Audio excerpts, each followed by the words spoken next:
Maka malaikat maut turun ke sini. Makanya ketika sakaratul maut sudah datang, maka yang baca Al-Quran hentikan.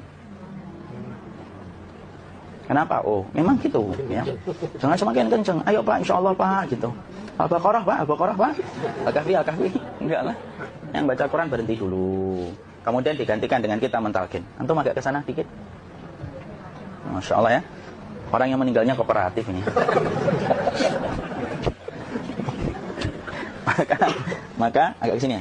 Maka disunahkan kita untuk mentalkinnya. Nanti ketika mentalkin jangan terlalu sering, jangan terlalu membebani. Jangan terlalu sering itu la ilaha illallah, la ilaha illallah. Enggak gitulah. Berat nanti dia ngerasakan. Di situ Imam Qurtubi juga menyampaikan, jangan terlalu sering karena itu memberatkan dadanya.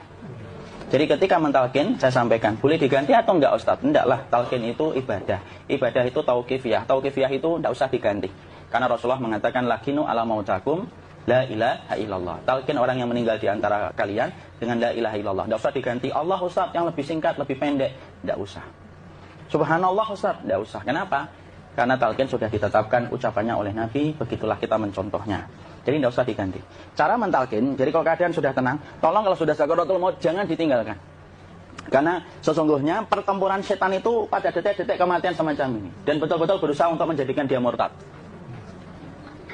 Nanti makanya di situ di buku nanti dibahas kan, pertempuran setan itu sampai detik-detik orang mau mati itu sudah ayo kufur, murtad aja tuh, kamu sakit kayaknya. Itu kayak gitu. Makanya jangan ditinggal. Capek gitu kok nggak meninggal gitu ya. Udah gantian mas. Dan jangan kemudian meninggalkannya. Mangkat dulu gitu. Enggak lah, janganlah. Terus ditampingi terus. Kalau bisa ya sudahlah, berikan waktunya kita untuk sementara waktu itu betul-betul berkhidmah kepada orang yang kita cintai terakhir kalinya. Cara kita kemudian mentalkin adalah, yaitu adalah di sebelah kanannya, la ilaha illallah.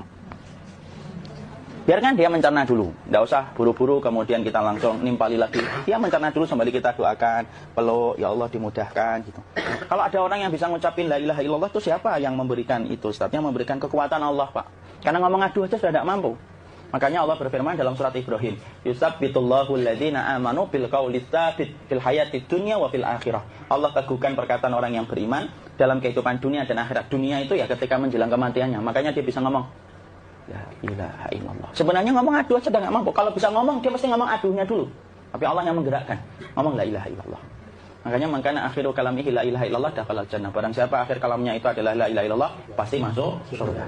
Makanya kita lagi la ilaha illallah. Dah, cerah dulu. Enggak usah minta diburu-buru ya. Enggak usah gini. Ayo la ilaha illallah. Ayo. Enggak usah gitu. Ya, biarkan dia pelan-pelan gitu. Ayo tapak, ya Allah capek saya Pak. Enggak usah gitu. Ya ucapkan la ilaha illallah. Kemudian dia mencerna.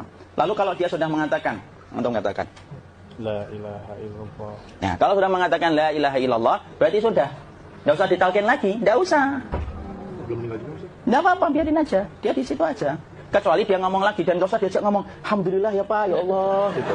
Terus dia jawab, alhamdulillah. Ya. Itu berarti ucapan terakhirnya alhamdulillah. Atau ketika habis ditalkin la ilaha illallah, dia ngelihat air. Nah, itu berarti ucapan terakhirnya air. Talkin lagi. Enggak usah marah. Aduh Pak minta air. Mau minta air nanti aja dikubur gitu loh. Jangan gitu.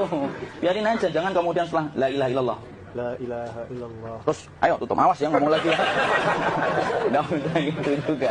Maka kemudian setelah la ilaha illallah sudah, nggak usah diajak ngomong gitu. Terus kemudian nggak usah ada anaknya perempuan, ya Allah Pak sudah bisa ngomong la ilaha illallah gitu. Cukup dalam hati alhamdulillah gitu. Diam kita dengerin gitu. Disitulah nanti biasanya detik dia terakhir. Dia nanti ngeliat di sini Pak, prosesnya itu nanti kaki langsung sebagian jempol dingin dia. Kaki, telapak kakinya langsung kalau kita ginikan dingin kayak kaki yang kena AC langsung. Kemudian dia langsung ningkup gini, dikit dia, mulai kaku dia. Atau kalau enggak, gini dia. Langsung kayak jatuh, kayak kepala nanti yang paling terakhir. Kepala itu pasti ada gerakannya Pak, ini meninggal itu. Pasti gitu. Karena apa? Sudah tidak ada beban ruh yang menahannya. Ya, cabut ya, set pelan, maka kemudian malaikat itu. Tapi tetap sakit lah, walaupun dikatakan ringan, tetap sakit. Maka kemudian sakit gitu, ngelewatin sini. Jantung kemudian sudah tidak berfungsi.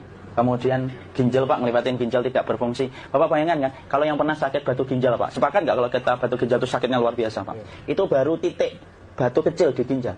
Kita bisa bayangkan tiba-tiba ginjal tidak berfungsi. Sakitnya kayak apa, Pak? Tiba-tiba ginjal nggak berfungsi, pankreas naik, kemudian tek jantung. Jantung ini dia masih hidup dia, di sininya masih hidup walaupun jantungnya udah berhenti. Naik, kemudian mata dia ngelewatin mata. Organ tubuh yang paling setia sama ruh itu mata.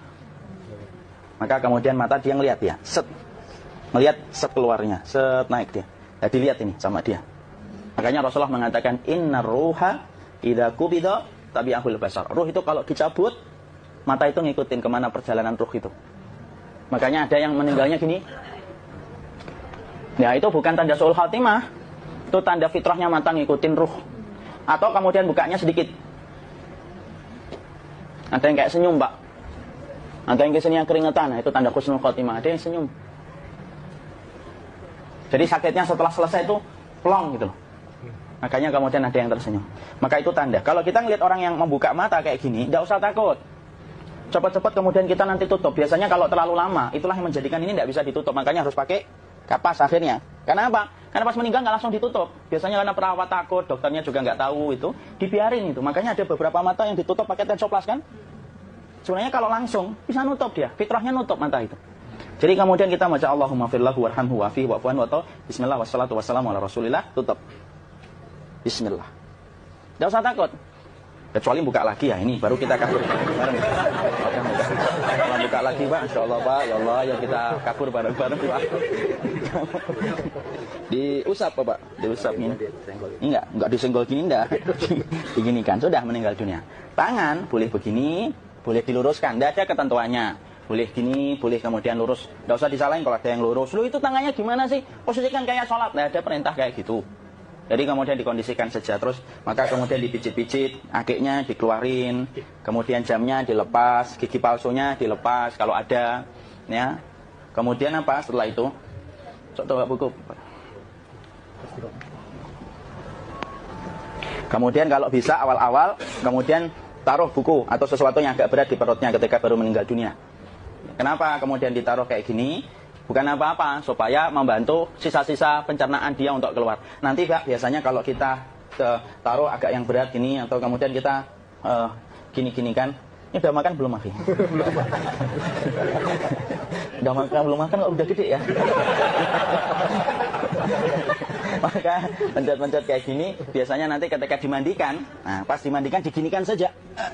Nah ini dia sudah keluar di belakang, dia gini. Terus nanti keluar dia. Nah ini keluar langsung di belakangnya. Dan memperlakukan orang kalau sudah meninggal dunia itu yang lembut gitu. Kenapa? Inna kasra adamil mayyiti kakasri adamil hayyi. Mematahkan tulangnya ketika orang sudah meninggal dunia itu lebih dia rasakan sakit ketika mati daripada ketika masih hidup. Tuh, Islam itu sampai sama orang mukmin itu kalau sudah meninggal aja sampai selembut itu. Kok hidup kasar itu kebangetan dia jadi orang itu.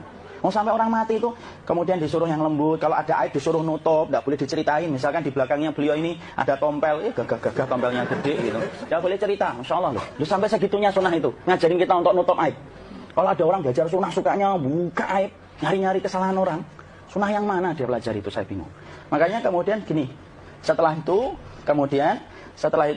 selesai maka kemudian tutup dengan kain. Maaf ya, Kia. Ya. Nanti kalau nggak kuat napas ngomong ya. Maka ditutup kayak gini, ditempatkan kemudian jangan di tanah tapi di atas dipan. Karena apa? Syekh Abu Malik Kamal Said Salim dalam Sahih Fiqh Sunnah menyampaikan supaya tidak cepat busuk. Dia taruh di atas. Kemudian ditutup pakai kain apa saja. Ya, sembari nanti kita mempersiapkan tempat mandinya, tempat kafannya dan yang lain sebagainya. Maka kemudian kalau ada yang datang boleh dibuka. Kemudian kita mencium ininya apa? Kemudian keningnya. Kemudian kita berdoa, nutup lagi kayak Rasulullah ditutup. Kemudian yang datang terakhir itu salah satunya Abu Bakar. Dibuka kemudian beliau, ya Allah ya Rasulullah, engkau adalah orang yang percaya hidup dan matimu. Dan tidak mungkin Allah itu mematikan engkau 2 kali ya Rasulullah.